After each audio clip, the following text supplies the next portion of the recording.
Please, members of the Tribunal, my name is O'Neill, initial A, and I appear on behalf of the defendants in this case, the Government of Queensland, the Government of Australia, and most importantly, I think, the many important industries which support the way of life of everybody in this room and everybody in this state. Those are the sugar farmers in Tully, the miners in Moranbah, and the port operators up and down the Queensland coast.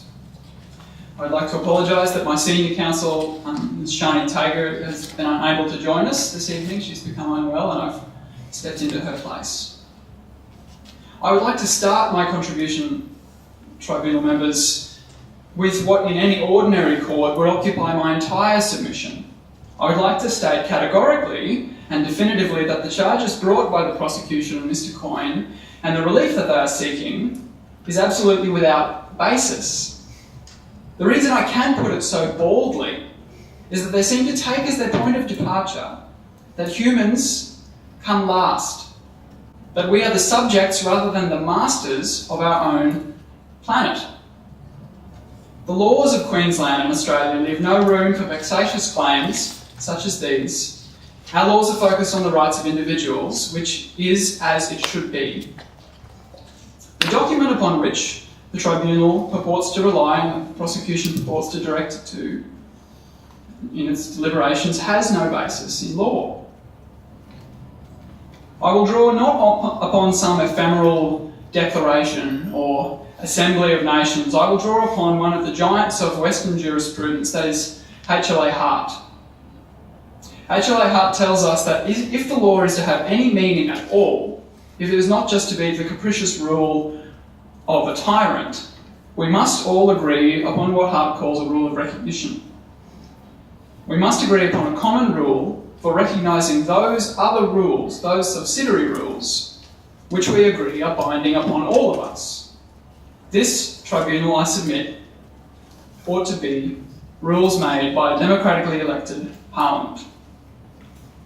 We in Australia are the inheritors of the great canon of Western Judeo-Christian tradition whose salient features for us today, at the moment, are the rule of law and individual property rights. And from those foundations, our predecessors have built the indisputably useful and beneficial institutions of parliamentary democracy and the commercial corporation holding all the rights of a natural person.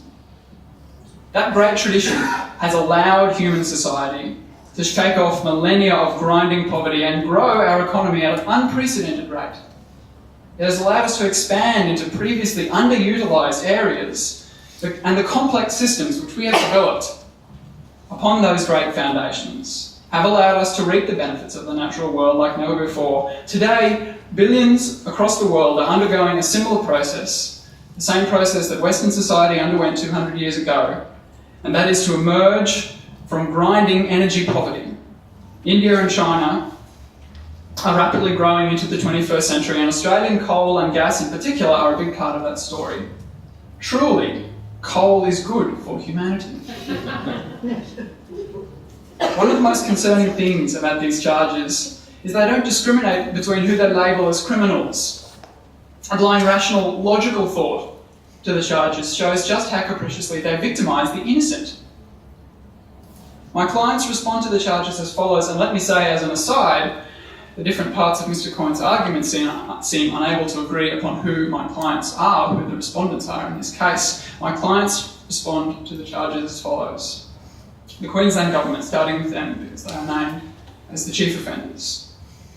The Queensland Government's rationale is to develop the economic resources of this state. No obligations from multilateral treaties and international law fall upon them. The Australian Government, as my learned colleague Mr Coyne has called for, do indeed implement on a regular basis proactive and positive steps to protect the environment. To that extent, they seek to meet the obligations of the law to which he purports to subject them. However much they might wish to do more, they too must act according to their own role, and our national environment laws cover only the best of the best and no more. These are the rules that we have all agreed by the rule of recognition by a democratically elected parliament to be the right rules. My other clients vary in nature and in size, but they are the corporations who are developing the coal mines and the natural gas reserves, the sugar farmers who are cultivating the land, the port operators who are exporting the resources to the rest of the world. The great principles of limited liability and shareholder value, which have allowed all of us to benefit so handsomely from the fruits of nature, are under threat from charges just such as these. The coal destined for India and China, and the profits destined for the pockets of deserving shareholders, do not know the restrictions of international emissions limits. The laws that we have agreed and enacted as a society do not provide for limits on carbon pollution. These corporations surely cannot be to blame. The cane farmers and agricultural operators up and down the Queensland coast know no limits in the law to agricultural runoff, to dissolved fertilisers, to pesticides. No limits exist at state or federal law for these. Surely these people cannot be at fault. The port operators who are employed to facilitate the development of the state are doing their job with what I say, what I submit to the tribunal, is an admirable degree of efficiency. Those who perpetuate the dumping and dredging of the reef, pursuant to government policy, I say also, are doing their job admirably. The fishers who extract the wealth of the oceans for the benefit of all of us are providing a valuable service. None of my clients that I've outlined can even remotely be said to be culpable for their actions, given that they are applying and following the law as we in this room and we across the nation have enacted it. I will leave my submissions there and come back to the tribunal after the expert evidence has been given. But I urge the tribunal to consider deeply their deliberations and not to follow the economic vandal that we would be led by Mr. Coyne into this dark and uncertain place.